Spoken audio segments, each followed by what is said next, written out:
I'm Dr. Suneel Dhand, and this is today's talking point. Physicians and scientists have known since the very beginning of this awful pandemic that coronavirus is not an indiscriminate killer. Certain groups of people are affected way more than others.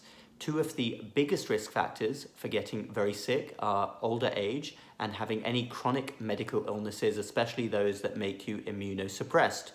These are the groups of people who must be protected above all others. We do hear stories on the news media of young, healthy, fit people who got very sick from COVID, but when you look at statistics, these people are outliers. Intrinsically tied to chronic diseases like diabetes and heart disease is probably the third biggest risk factor for getting very sick from COVID-19, and that is being overweight or obese. This has been observed across the front lines in many different countries, and it's really disappointing that we're not talking about it more. By being overweight or obese, we mean having a body mass index, a BMI greater than 25.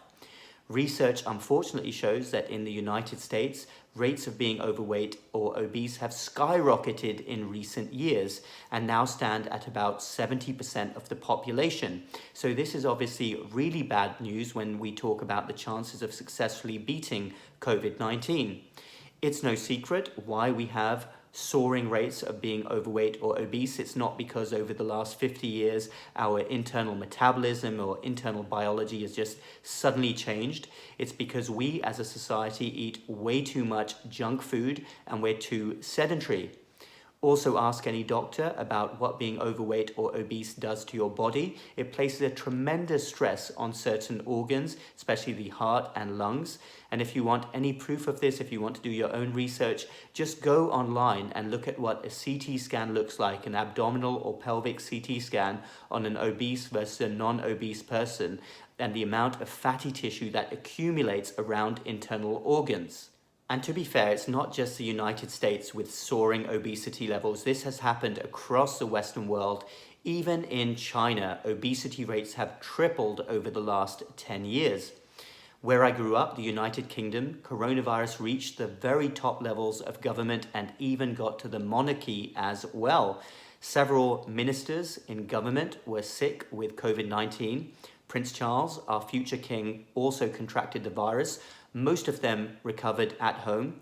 Boris Johnson, our Prime Minister, ended up having a near brush with death on the intensive care unit. This was all over the news. He's now thankfully better, but doctors widely acknowledge that his main risk factor, because he's otherwise healthy and very vibrant, his main risk factor was being obese, and that put a tremendous stress on his lungs.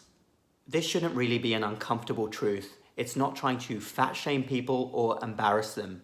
Being overweight or obese places an unnatural stress on your body and likely suppresses your immunity as well. One of my favorite comedians, Bill Maher, put things really well here. Microbes are ubiquitous. You can keep discovering new places to scare people into buying protection for, but we're solving the problem from the wrong end. This is a health problem. We can't sanitize the universe. Governors should declare keeping our bodies in good health an essential job, because that's the only way we are going to win this. So there we go. We should declare keeping our bodies healthy an essential job. Now, this isn't magical thinking. We're not going to suddenly reverse the situation and get people eating healthier and doing more exercise, but we are doing ourselves a great disservice at this time by not even talking about it. Let's be completely honest here. We may or may not be successful in finding a vaccine or a treatment for coronavirus over the next few years. The truth is that viruses like coronavirus, once they're let loose, rarely get eradicated. Let's think about the flu. Millions of people get the flu vaccine every year and still go on to get the flu, and that's because viruses mutate. The flu still kills hundreds of thousands of people all over the world every single year. It's unlikely that a vaccine or a simple magic pill that we can pop will cure this problem over the long term.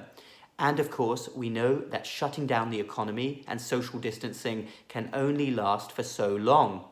So if you really want to know something that the majority of the population can do that will really help in this coronavirus fight over the long term, instead of spending hours every day watching the depressing news on the TV, focus on your health habits.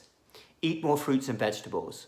Ramp up your vitamin C and antioxidant intake. Cut back on saturated fat, red meat, processed foods, and sugars. Get out there and exercise. And yes, get to a healthy weight. Because over the long term, and this fight is going to last a long, long time, addressing the obesity epidemic is probably the single biggest thing we can do that we have control over that will send coronavirus and lots of other illnesses to packing.